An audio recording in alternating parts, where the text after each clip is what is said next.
I'm going to talk about questions from exercise 5.12, and I have picked up question number 11, first part, where it says sine inverse of 2x whole upon 1 plus x square is to be differentiated with respect to cos inverse of 1 minus x square upon 1 plus x square. Now if we look at the question, we can see this is the differentiation of one function with respect to another function where both the functions are in terms of the x. So I'm going to give first of all a name to it. I'll say first one as y, as this, and this one I'm going to name as z. So I have two functions over here in terms of the x. So that means I've been asked to get dy by dz. This is what my question is. So now to get this, I'm going to say y with respect to x over here. So that means this is dy by dx. I'm going to get from here, and here it will be dz by dx. But I can see over here that both these inverse trigonometric functions are in terms of the x, and if I take x as tan theta and I substitute y sine inverse of 2 tan theta upon 1 plus tan square theta over here. This is sine inverse of, now I know this is the formula for sine 2 theta in terms of the tan. So this is 2 theta, right? So my y has been reduced to 2 theta. Similarly, if I put over here x as tan theta in my z, I'm going to get z is equal to cos inverse of 1 minus tan square theta upon 1 plus tan square theta, which is nothing else but I know this is cos 2 theta, which is 2 theta. Okay, now I can write dy by d theta over here as 2. Similarly, here I can write dz by d theta as 2 using the chain rule. Now see, I was asked for dy by dz, so I can write dy by d theta times d theta by dz, which means now if I substitute 2 for dy by d theta and for d theta by dz will be 1 by 2, that gives me the answer as 1. So now the functions which were given to you in terms of the x, with the substituent x is equal to tan theta in both of them, I have been able to reduce them to 2 theta each, and I get the differentiation each. When I substitute using the chain rule, I get the answer as 1. The next question which I'm going to pick up is the second part of the 11th question. Here also, if you look at the question carefully, you will see it is differentiation of tan inverse of 3x minus x cube whole upon 1 minus 3x square with respect to another trigonometric function tan inverse of 2x by 1 minus x square. Now again, like every time, give it a name. Y is equal to I have now two functions by the names of y and z. That means I have been asked to get dy by dz. Here also I am going to take x as tan theta. Here also x is equal to tan theta. Now when I substitute in this, my y changes to tan inverse of 3 tan theta minus tan cube theta whole upon 1 minus 3 tan square theta, which further tells me that this is nothing else but the formula for tan 3 theta. Tan 3 theta is equal to 3 tan theta minus tan cube theta upon 1 minus 3 tan square theta equals to just 3 theta. Similarly, this side, for the second function, I can write z is equal to tan inverse of 2 tan theta upon 1 minus tan square theta. This I know is the formula for tan 2 theta, which is nothing else but 2 theta.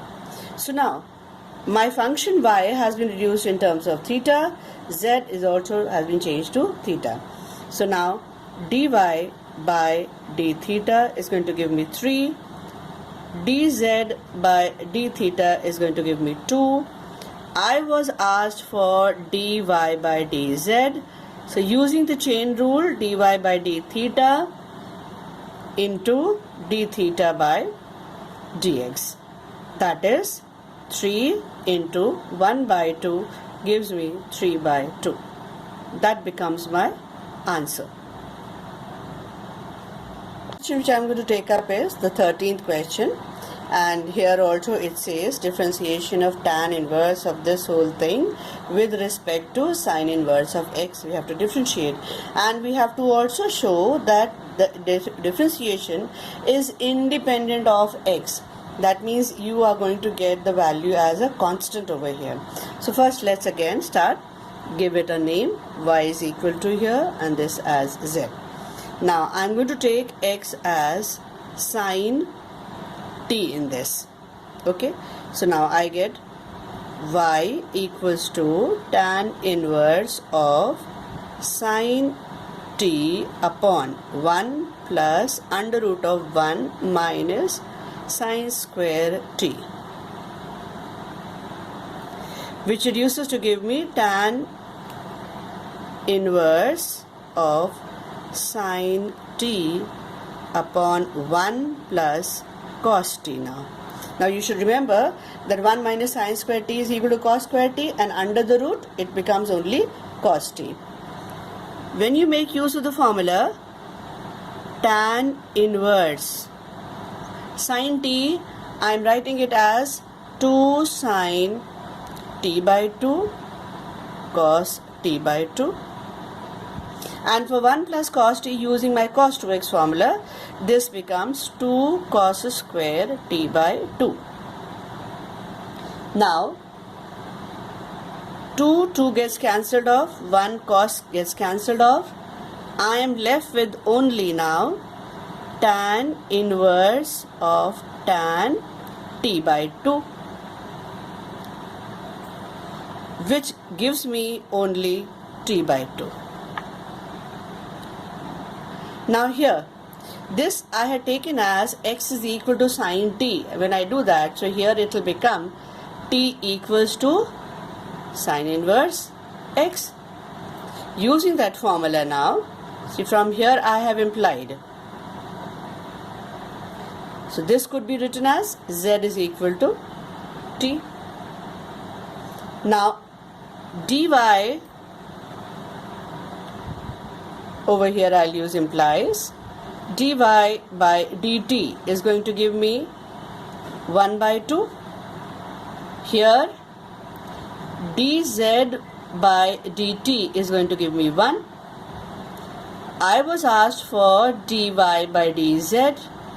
Again, making use of the chain rule, I can write it as dy by dt into dt by dz, which gives me 1 by 2 times 1, that is 1 by 2. Now you can see over here it's a constant number, just 1 by 2. So therefore it is independent of x. We have proved it. Okay, so now you can see over here y was given to you in terms of tan inverse, z was in terms of sine inverse. We took the substituent for x as sine t, substituted, reduced it to t by 2, differentiation is half. Another one, this reduces to give me just t, and dz by dt gives me 1. Using the chain rule over here, I get the answer as only half, which shows that there is no x and it is completely independent of x. That proves my question. Now, the next question which I am going to take up is question number 14 from the same exercise 5.12. Here you see it is x to the power of x to be differentiated with respect to x log x. So first I give it a name again, in the same manner. And I'm going to do the first one. Since it is power to the power over here, so I'm going to take logs. So log of y giving me log of x to the power of x, which means x log x. I have log y giving me x log x. Now when I differentiate, I get 1 upon y dy by dx giving me, now on the right I have uv form, so I'm going to use that. X, first function, differentiation of the second, added to second function into the differentiation of the first. So I get this, and this gets cancelled off, 1 plus log x. I get dy by dx as y times, now, so x to the power of x, done the cross multiplication also, log of x. Okay, now the second function, look at this. Second function is x log x giving me z. So here now again, let me draw the line here so that we can differentiate the two functions. This side, writing it as z equals to x log x, differentiating dz by dx giving me what? Again, now this is of the uv, so again first function, differentiation of the second, added to the second, differentiation of the first. This also reduces to give me 1 plus log x. So now I have dz by dx as 1 plus log x over here. Now my question was this with respect to this. So therefore, that means I have been asked for dy by dz. Using the chain rule again now, dy by dx into dx by dz. Now substitute, dy by dx is x to the power of x times 1 plus log of x into dx by dz, so that goes down, 1 plus log x. This and this goes off. I am left with only x to the power of x. This becomes my answer. I was given x to the power of x. This side it was x log x. Gave it a name y and z respectively. Took the logs on one side, substituted, differentiated, landed up with dy by dx as x to the power of x times 1 plus log x. Similarly done the differentiation on the right hand side for the second function, dz by dx giving me 1 plus log x. Using the chain rule, dy by dz equals to dy by dx into dx by dz, giving me merely substitution, the final answer as x to the power of x. Next question which I have taken up is question number 7, third part, and in this I have written one function below the other one, and it is the first function to be differentiated with the second one, and the only difference now is that I have been told to calculate the differentiation at a particular value where t has to be taken as 2. So first I am going to get the differentiations of the two functions, and I can see that both of them are in the form of u by v. So I'll have to apply the u by v form. So that is why I am presenting it like this. Dx by dt equals to 2b is a constant, so I am writing it as multiplier outside v square v times du, so that is 1 minus u into dv, that is my 2t.